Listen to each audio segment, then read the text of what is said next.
How good are Russian air defenses, really? Ukraine is proving the myths wrong. For decades, NATO shook in its boots over Soviet surface-to-air missile systems. The West built stealth bombers and spy satellites just to sneak past them. But in 2025, Ukraine flies drones over Russia without serious retaliation. That begs the question, has the feared Russian air defense myth finally been exposed? Today, we're going deep. We'll trace how Soviet-era SAMs shaped Western doctrine, how stealth was born, and why now, in the skies above Kursk or Siberia, Ukraine is treating Russia's defenses like they're Swiss cheese.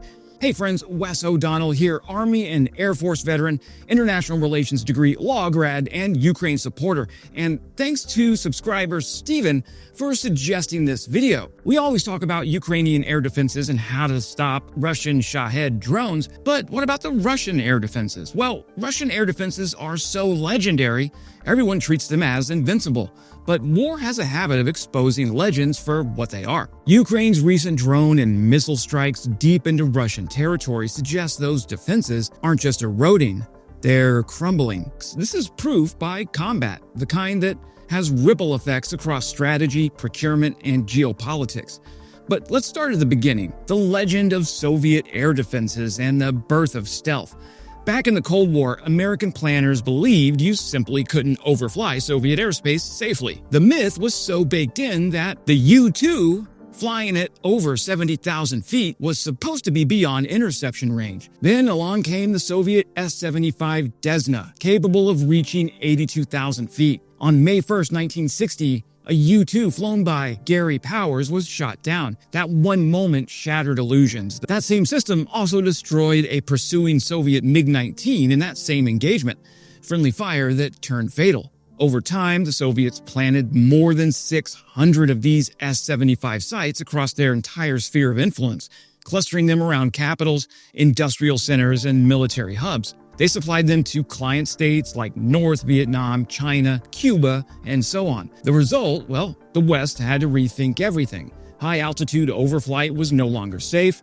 The U.S. pivoted to low-level penetration, subsonic aircraft, and reconnaissance satellites. But the one thing that sticks out is stealth. The F-35, the F-117, the B-2.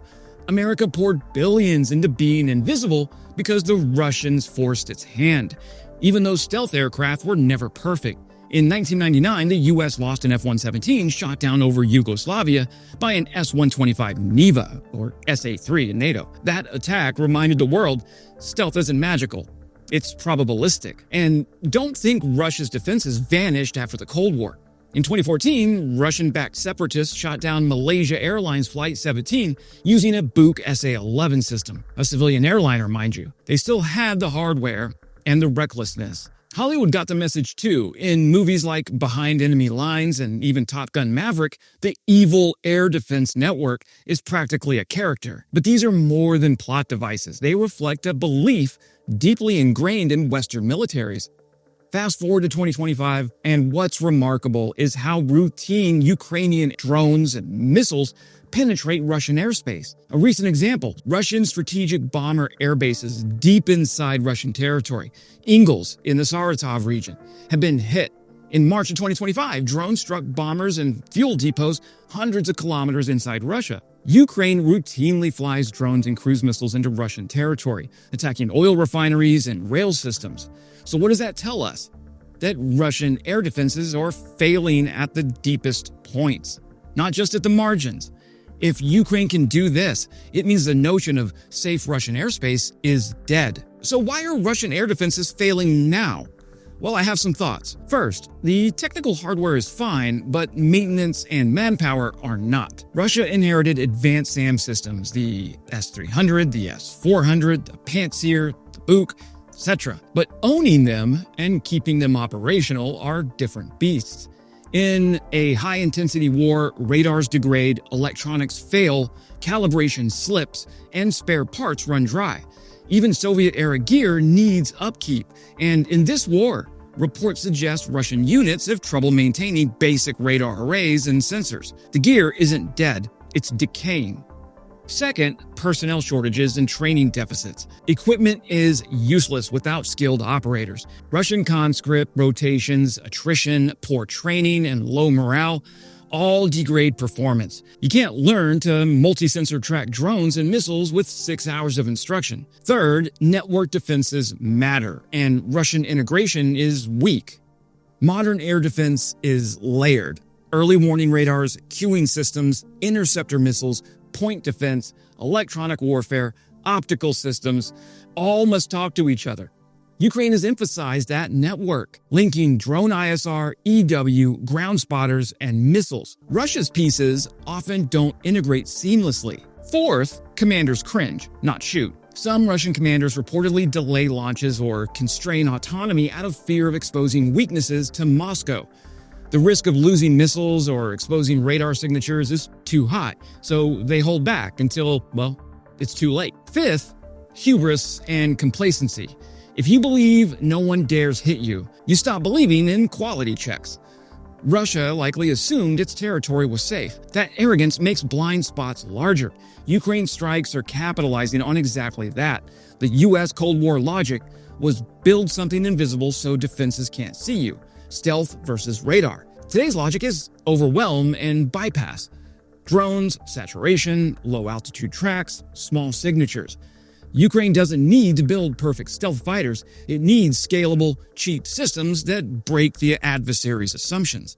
If a Tu-143 derived jet drone or FPV swarm can strike Russian bomber bases, then stealth jets become less of a silver bullet and more of a luxury item for the ultra-rich. The broader architecture of defense must evolve, not just individual aircraft. Let's bring in fresh data from 2025. Some recent assessments indicate that Russian systems are missing intercepts or being completely bypassed. Ukraine's long-range drone strikes are expanding. Reports say Ukrainian drones are hitting targets hundreds of miles from the front, further eroding the idea of safe Russian airspace. Then there's strains on air defense capacity. Russia is being forced to redeploy bombers from vulnerable bases to deeper locations, cutting their range and their logistics flexibility. So think about what that means. That means they lack confidence in defending those forward bases. So the legend of Russian air defense is not just cracking, it's cracking under the weight of modern drone warfare. For the US and NATO, Ukraine just exposed what happens when low-cost innovation meets lumbering doctrine. NATO planners have spent decades obsessed with radar cross-sections and stealth geometry, while a kid with a joystick and a $500 FPV drone can now threaten a multi-million-dollar airframe behind enemy lines. That's the uncomfortable truth. It's that stealth was never meant to defeat quantity. It was designed to survive quality. The air defense problem has changed from evade a few radars to survive a digital swarm. That's forcing a rethink. Air bases that once worried only about ballistic missiles now have to consider being attacked by thousands of lawnmower engines with NVIDIA AI brains. NATO's integrated air defense model still relies on expensive interceptors and long detection chains. Ukraine has shown that new goal isn't just shoot down drones, it's do so cheaply, automatically, and without bankrupting yourself. That means lasers, microwave emitters, and cheap loitering interceptors, not another $3 million missile to kill a $500 target. Also, procurement officers love shiny things, especially when they have top secret folders with 6th generation written in bold. But the battlefield has flipped the script. The systems that matter now aren't the glamorous ones. They're the connective tissue, data links, AI-based targeting, and passive sensors that can survive when GPS and radar can't. Future programs should face one question: how does it perform under saturation?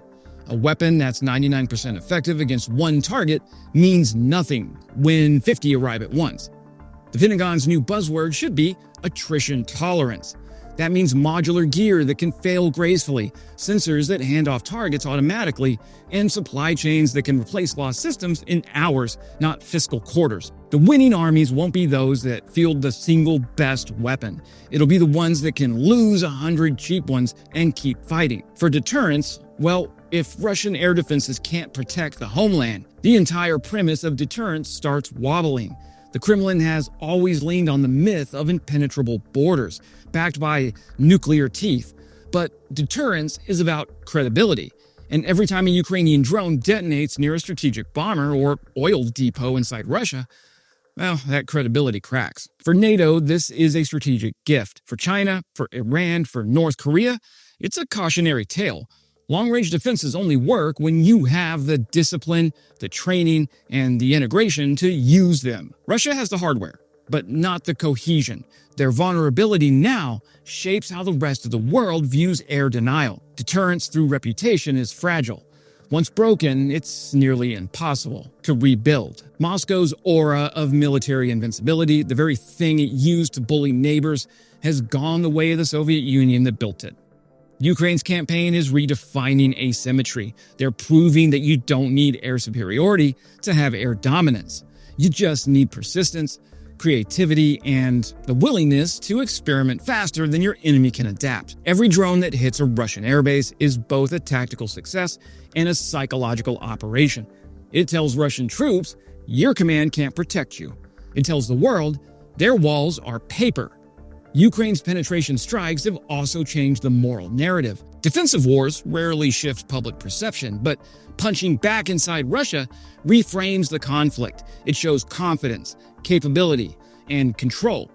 Each successful strike is a vote of no confidence in Russian might, and a reminder that this war is no longer about holding ground, it's about who can define the future of warfare. We once feared Russian air defenses so deeply that we built invisible jets and an entire satellite empire.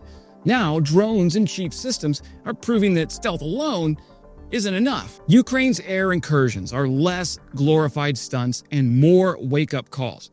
The myth of impenetrability is dying, replaced by a new reality where territory, detection, maneuver, and integration matter more than raw air defense hammers. If Russia can't keep its own skies safe, its image grows weak, and in war, that matters more than old legends. That's it for today, friends. Subscribing is the best free way to support independent journalism, which is really just me standing here and telling you my opinion about stuff, but still, it does help keep the channel healthy.